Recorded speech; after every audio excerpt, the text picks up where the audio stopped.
అందరికీ నమస్కారం.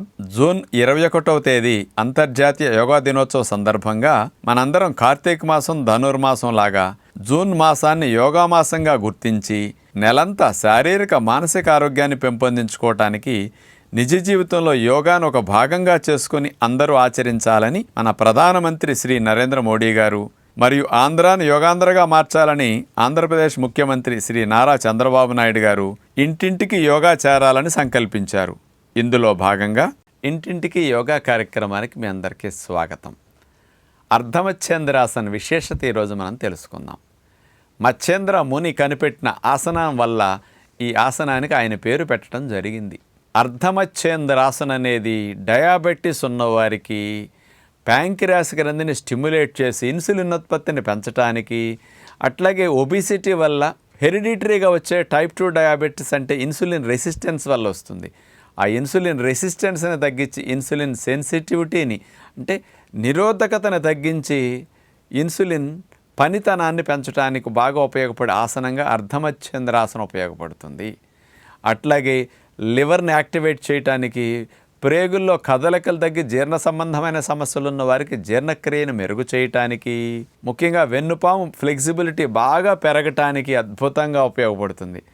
మీలో చాలామంది సన్నజాజి తీగలాగా నడుము సన్నగా ఉండాలనుకుంటారే, అలాంటి వారికి నడుము పక్కమ్మట కొవ్వు పేరుకున్న తొనలను తగ్గించడానికి, ముఖ్యంగా ఆడవారికి నడుముని స్లిమ్గా చేయటానికి అర్ధమచ్చేంద్రాసన అద్భుతంగా ఉపయోగపడుతుంది. ముడ్డిపోసల దగ్గర నుంచి మెడపోసల వరకు అన్నిటినీ సైడ్ ట్విస్ట్ చేసి అలాగే హోల్డ్ చేసి అంటే స్థిరముగా ఉంచి ఆసనంలో ఎక్కువసేపు ఉండటం వల్ల మంచి ఫలితం వస్తుంది. అలాంటి అర్ధమచ్చేంద్రాసనాన్ని ఎలా చేయాలో ఇప్పుడు మనం చూడబోతున్నాం. అర్ధమచ్చేంద్రాసన్ చేసే విధానం చూడబోతున్నాం.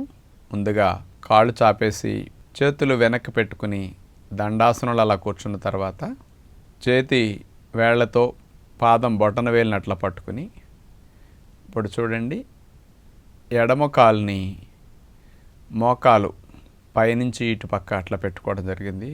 కుడి కాలుని మడిచి మడభాగం సీటు పక్క వచ్చేటట్టు పెట్టు కూర్చున్నాం. ఏ కాలైతే మనం పైకి నుంచోబెట్టామో దానికి ఆపోజిట్ హ్యాండ్ దాని పైనుంచి వేయాలి. ఎడమ కాలు పైన పెట్టాం కాబట్టి కుడి చేతిని అట్లా పైనుంచి వేసి ఇప్పుడు నడుముని మెడని ఎడమ వైపుకి అట్లా ట్విస్ట్ చేసి పూర్తిగా తిప్పాలి. మెయిన్గా ఈ ఆసనంలో ఫలితం అంతా స్ట్రైట్గా కూర్చుని చేత్తో కాలు నెట్టినప్పటికీ వాలిపోకుండా ఉండి అట్లా ట్విస్ట్ చేయటం వల్లే చక్కటి ఫలితం వస్తుంది. పక్కకు వాలిపోయినా ట్విస్టింగ్ సరిగా చేయలేకపోయినా ఆసనంలో ఫలితం రాదు. ఆ రకంగా ఆసనంలో కదలకుండా ఒక 2 నిమిషాలు 3 నిమిషాలు ఉండగలిగితే పొట్ట భాగంలో ఉన్న ప్యాంక్రియాస్ గ్రంథి స్టిమ్యులేట్ అవటానికి ఈ అర్ధమచ్చేంద్రాసనం చక్కగా ఉపయోగపడుతుందన్నమాట. ఆసన స్థితిలో అట్లా కదలకుండా ఉండగలనంతసేపు ఉన్న తర్వాత తీసేసి కాళ్ళు చాపేసుకుని హాయిగా ముందుగా ఒక 2 నిమిషం రిలాక్స్ అవుతాం. ఈసారి ఆపోజిట్ డైరెక్షన్లో మళ్ళా చేయాల్సి ఉంటుంది. ఎడమ చేత్తో కుడి పాదాన్ని పట్టుకుని కాలు దాటవేసి అలా నుంచోబెట్టాలి కుడి కాలుని.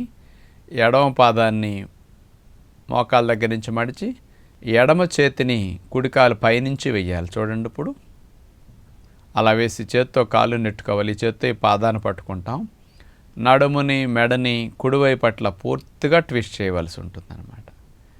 ఎంత నడుముని మెడని తిప్పగలిగితే పూర్తిగా ముడ్డిపోసల దగ్గర నుంచి మెడపోసల వరకు వెన్నులోనూ మరియు పొట్ట ఉదర భాగాల్లో ఉండే అవయవాలన్నిటికీ మంచి లాభాన్నిచ్చే అర్ధమచ్చేంద్రాసన్ ఇది. కాబట్టి అలాంటి అర్ధమచ్చేంద్రాసన్ని కాస్త రావట్లేదు లావుగా ఉన్నాను వదిలేయకుండా ఎంతవరకు మీరు తిప్పగలిగితే అంతవరకు ఇట్లా మడిచిపెట్టి తిప్పటం అనేది చాలా మంచిదన్నమాట. ఇక ఉండలేనప్పుడు కాళ్ళు చాపేసుకుని చేతులు వెనక్కి పెట్టుకు దండాసనంలో విశ్రాంతి స్థితి. కొద్దిగా పొట్టున్న వారికి, సైడ్ తొనలు బాగా ఉన్నవారికి, పక్క పొట్టున్న వారికి కూడా కాస్త అడ్డుపడటం వల్ల ఆయాసం ఎక్కువ వచ్చేస్తుంది, ఎక్కువసేపు ఉండలేనట్టు అనిపిస్తుంది. క్రమేపీ చేస్తుంటే అలవాటు అవుతుంది. మీరు ఎంతవరకు వస్తే అంతవరకే భంగిమని పెట్టి అక్కడే తిరిగితే మీకు అక్కడే ఫలితం బాగా వచ్చేస్తుంది అన్నమాట. మరి ముందు నుంచి కనుక పిల్లలకు కానీ ఉద్యోగ వ్యాపారస్తులకి ఇలాంటి ఆసనం కనుక చేస్తే అసలు భవిష్యత్తులో నడుము సంబంధమైన సమస్యలు, డిస్క్ సంబంధమైన సమస్యలు రాకుండా, ఫ్లెక్సిబిలిటీ నడుముకు బాగా పెరిగి నడుము కానీ పక్క భాగాలు డొక్క భాగాలు పట్టేయకుండా క్రాంప్స్ రాకుండా ఈ ఆసనం అద్భుతంగా పనికొస్తుంది. అందుకని పిల్లలకి ఎదుగుదల సరిగా లేకుండా ఆగినప్పుడు స్పైనల్ కార్డ్ స్టిమ్యులేషన్ కింద కూడా థైరాయిడ్ గ్లాండ్స్ని ఇతర గ్లాండ్స్ని యాక్టివేట్ చేయడానికి కూడా ఈ అర్ధమచ్చేంద్రాసనం ఉపయోగపడుతుంది. కాబట్టి ఇలాంటి లాభాల కొరకు అర్ధమచ్చేంద్రాసనం చేస్తే బాగుంటుందని విజ్ఞప్తి చేస్తూ నమస్కారం.